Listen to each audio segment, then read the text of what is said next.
The cop had his knee pressed between my shoulder blades before he'd even asked my name.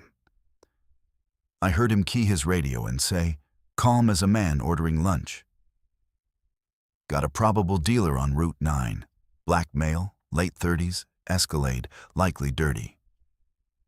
He did not know that the badge folded inside my jacket, 2 inches from his hand, carried the seal of the United States Department of Justice.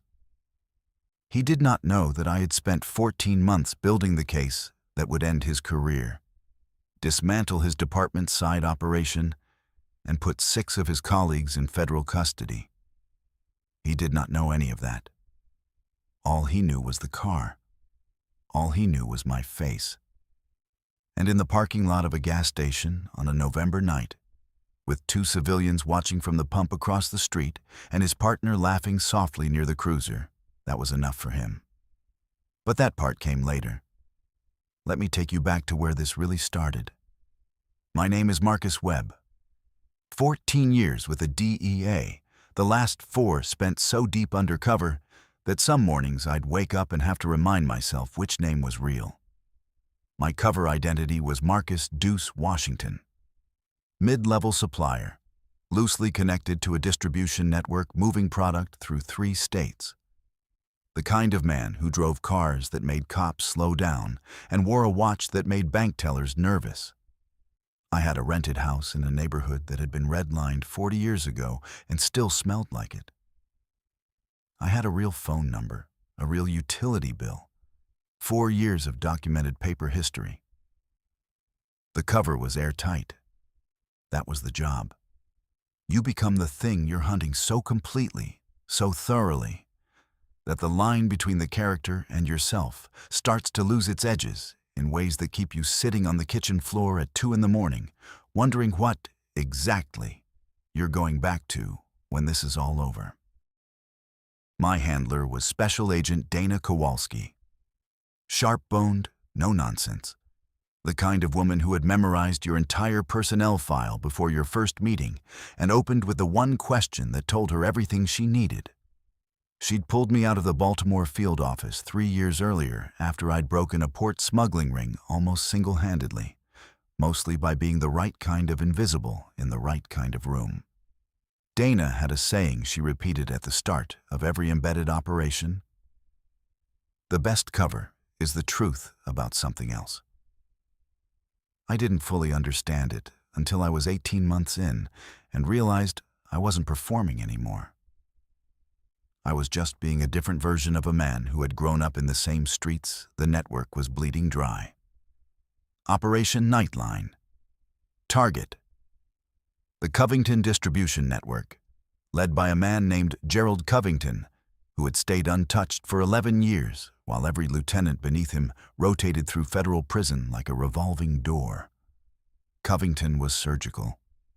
He never touched product, never attended meetings where anything was said plainly. He communicated through layers of intermediaries, each one knowing only his single thread of the web. To get to Covington, I had to become one of those threads. And by November of that year, I was. 14 months in, 2 meetings away from a direct introduction to the man himself. 2 meetings. That was the distance between me and the largest distribution takedown the agency had seen in a decade. Dana had called 2 days before the stop. Her voice had that particular flatness it got when she was working hard to sound casual. "Don't create noise," she'd said. "We are this close, Marcus. Don't create noise." I'd told her I understood. I'd meant it. I was being careful about everything.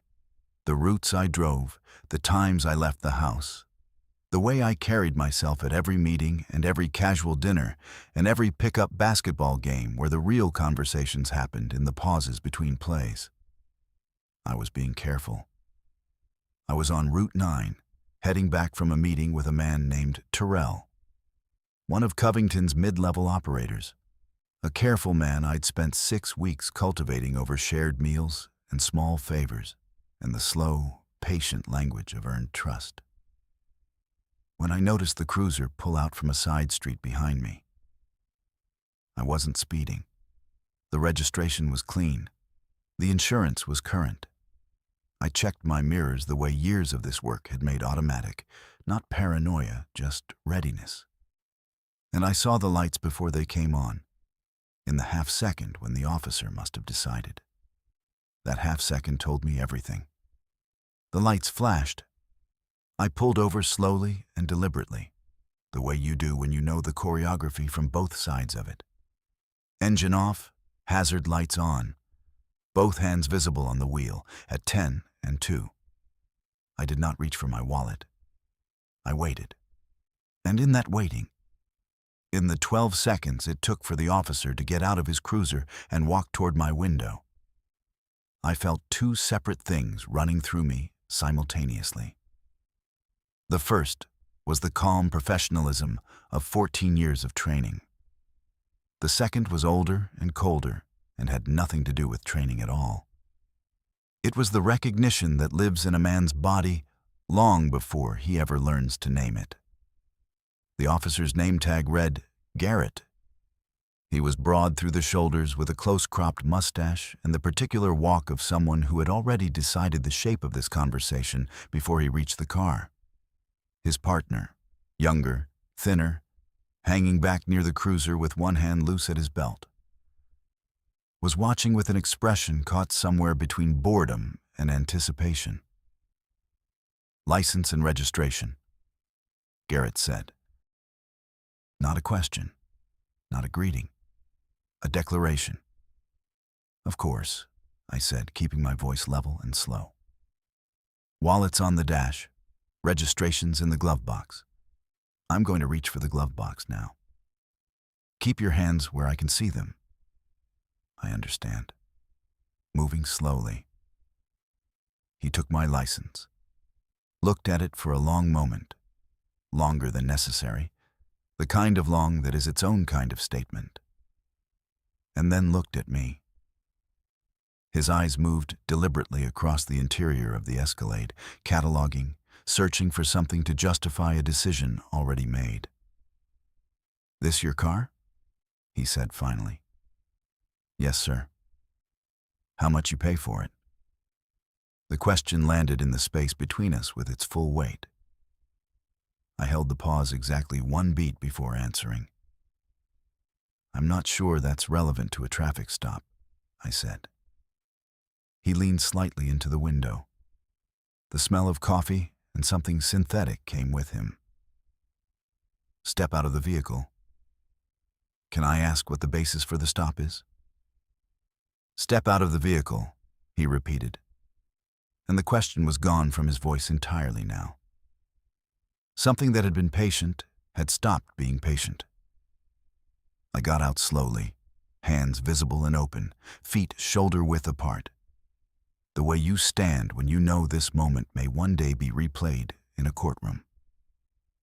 Garrett walked me to the back of the Escalade, placed one hand on my shoulder, and turned me to face the bumper.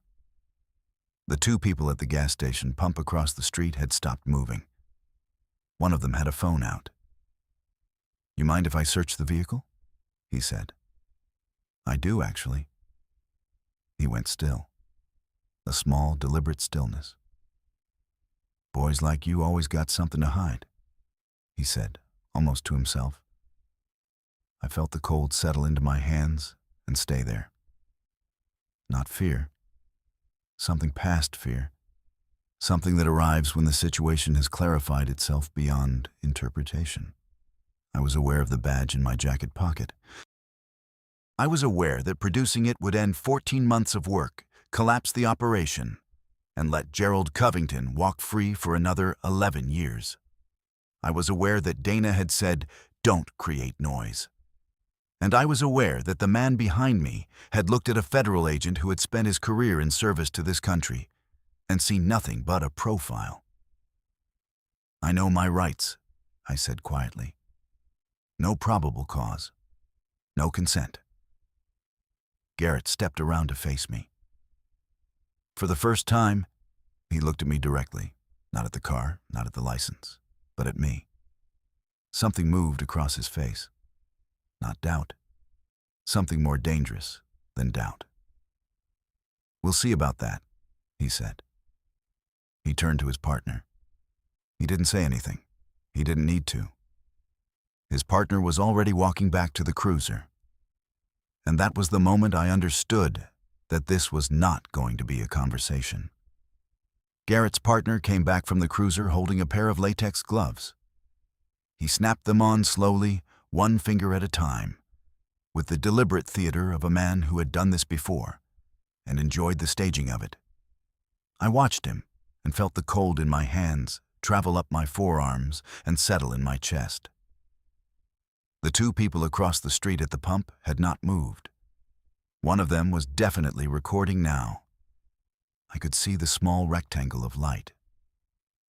Good, I thought. Keep recording.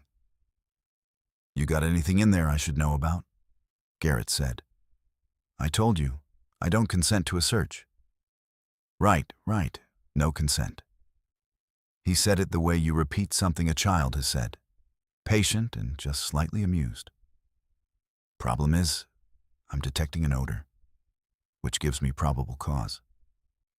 So what I'm going to do now?" "There is no odor," I said. "I'm saying there is." The air between us went still. In that stillness I heard everything. The distant hum of traffic on the highway, the faint buzz of the gas station's fluorescent sign, the soft scrape of his partner's shoes on the asphalt behind me. I thought about Terrell. I thought about the 14 months.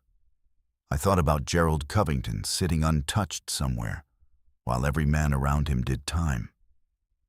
And then I thought about what would happen when Garrett's partner opened the glove box and found the false compartment I'd had built into it, the one that held nothing, but looked exactly like the kind of thing that would hold something. And I made a decision. Not the badge. Not yet. But I needed to make a call. "I'd like to call my attorney," I said. "You're not under arrest. Then I'm free to go." I didn't say that either. That was the moment. The moment that told me everything I needed to know about Officer Dennis Garrett of the Route 9 County Substation. The moment he acknowledged he had no grounds to hold me and held me anyway. I felt something shift inside me. Something quiet and cold and absolute. The way ice forms, not with a crash, but with a slow, imperceptible hardening until the whole surface is locked. I had been patient. I had been careful. I had weighed 14 months against this man's particular cruelty and found 14 months heavier. But he had just told me, plainly, that he intended to manufacture whatever he needed. I reached into my jacket pocket. Slowly, deliberately, 2 fingers, index and middle. "What are you doing?" Garrett's voice sharpened. "I'm going to show you something," I said. Slowly, with 2 fingers. "Okay?" I felt his partner take a step. I did not stop moving. I drew the badge out and held it open at chest height, facing Garrett, in the full light of his cruiser's headlamps. The silence that followed was the most complete silence I had experienced in 4 years of undercover work. It was not the silence of an empty room. It was the silence of a room that has just learned something it cannot unlearn.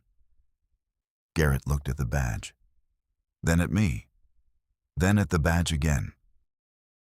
His jaw tightened, and for one brief second, I saw something flicker behind his eyes. Not guilt, not fear. Something more primitive than either. The recalculation of a man who has overplayed his hand and is only now registering the size of the mistake. "Special Agent Marcus Webb," I said. My voice was flat and even, the way Dana's got when she was working hard to stay professional. "Department of Justice, Drug Enforcement Administration. I have been conducting a 14-month undercover operation in this jurisdiction, and you have just interfered with a federal investigation." I paused. "I'd like you to step back, Officer Garrett." He did not step back, but his partner did. The next 12 hours were the kind that rearranged things permanently. I called Dana from the side of the road, standing 20 feet from Garrett's cruiser, while he and his partner held a murmured conversation I wasn't supposed to hear, but could hear perfectly. Dana picked up on the second ring. I told her what had happened in 4 sentences. There was a pause on her end, not the pause of surprise, but the pause of someone rapidly solving a problem. "Is the operation blown?" she asked. "I don't think so." Terrell didn't see any of this. "But Garrett knows my cover name. If he runs it, he won't run it tonight," she said. "I'm making 2 calls right now. Don't move." She made those 2 calls. One was to the DOJ's Office of Professional Responsibility. The second was to the field office supervising Garrett's department. A call that, I later learned, woke his captain at 11:15 at night and prompted a conversation that the captain would describe months later in a deposition as the most uncomfortable of his career, because it turned out that Marcus Deuce Washington, my cover identity, appeared in the Garrett substation's internal intelligence files. Not as a random stop. As a listed informant for a separate, competing operation that Garrett's department had been running without DOJ knowledge, skimming product seizures to fund an off-books budget. I was not a random black man in an expensive car to Garrett. I was a loose end he had been looking for an excuse to tie off. That was the second layer, and it was so much worse than the first. I did not sleep that night. I drove to a motel 12 miles from my cover address, sat on the edge of the bed with my boots still on, and stared at the window until the sky outside started turning from black to gray. I replayed the stop the way you replay things when your mind won't let them go. Not trying to process them, but turning them over, feeling their weight, understanding their full shape. I thought about the woman who had been filming from the pump. I thought about what she'd seen. A black man spread against the back of his vehicle while a county officer snapped on latex gloves. That was what she'd seen. That was what the video would show. And the thing that sat in my chest like a coal was knowing that if I hadn't had the badge, if I had been exactly who Garrett assumed I was, the story would have ended very differently. By 5 in the morning, I had made a decision. Dana had told me to stay quiet, let the OPR process work, protect the operation. And I would protect the operation. I would finish the 2 meetings and get to Covington and close Nightline the way it deserved to be closed. But I was not going to let Dennis Garrett walk quietly into an internal investigation that his department would control. He had looked at me and made a calculation that had nothing to do with law or evidence, or anything that belonged in the same sentence as justice. And he had done it in front of witnesses. I was going to make sure those witnesses were heard. I called a civil rights attorney named Patricia Osei at 6:45 in the morning. She had a reputation in federal circles as someone who was particularly unpleasant to face in a deposition, which is exactly the kind of reputation that mattered here. I told her what had happened. I told her about the badge, the search, the fabricated probable cause, the boys like you that had landed in the air between us and was still hanging there. She was quiet for a moment. "Do you have the woman's video?" she asked. "Not yet. But I know where she was standing." "Get it," Patricia said. "And Marcus, do not let them offer you a quiet settlement. We are not settling this quietly." 3 weeks later, I sat across a conference table from Garrett's department legal counsel, Patricia on my left, a DOJ liaison on my right, and a manila folder in the center of the table that contained the gas station woman's video. A copy of Garrett's own dispatch recording, the OPR preliminary findings on the substation's off-books operation, and a printed screenshot of their internal intelligence file listing Marcus Washington as a known associate. The file that proved this had not been a random stop. The counsel across the table opened his mouth twice before he said anything. "We'd like to discuss a resolution," he said finally. "Of course you would," Patricia said pleasantly. Garrett was suspended without pay within 48 hours. His partner, whose failure to intervene had been documented in the OPR report, received the same. The captain who had allowed the substation's off-books operation to run for 3 years was placed under federal investigation. 2 months after that, as part of the broader inquiry that Nightline's successful conclusion had enabled, we got to Covington, as planned, at the third meeting. The substation's financial irregularities were folded into a RICO referral that swept up 4 officers, 2 of their civilian intermediaries, and 1 county commissioner who had known and looked the other way. I heard about Garrett's circumstances through Patricia, some months after everything had settled. He had lost his pension in the civil judgment. He had lost the house 2 months after that, which his wife had been paying for on a single income.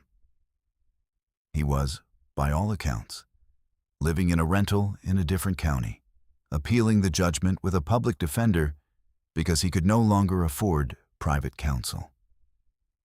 I did not feel satisfaction when I heard this. What I felt was something quieter and more complete, the particular clarity that arrives when a thing has been resolved the way it should be, not the way it usually is. The operation closed in February. Covington was arrested on a Tuesday morning at his home in his dressing gown, with his coffee still on the counter. He looked smaller than I'd imagined. Most of them do. Dana called me that afternoon, and for the first time in 4 years, I heard something in her voice that wasn't professional flatness. "Good work, Marcus," she said. "Go take a week." I drove back to the motel on Route 9. Not the one I'd hidden in the night of the stop, but the one across the highway, the one with the view of the stretch of asphalt where I'd stood with my hands visible and my badge in my pocket and made a decision about what 14 months of work was worth against one man's arrogance. I parked. I sat in the car for a long moment. The gas station across the road was still open. The fluorescent sign still buzzed. Somewhere in that parking lot, a woman had held up her phone and kept it steady, and I had never thanked her and probably never would. I got out of the car, bought a coffee from the station's machine, burnt, lukewarm, the kind that costs $1 and tastes exactly like it. Stood outside under the buzzing light and drank it slowly, watching the empty highway. It was not bitter. For the first time in as long as I could remember, it was not bitter at all.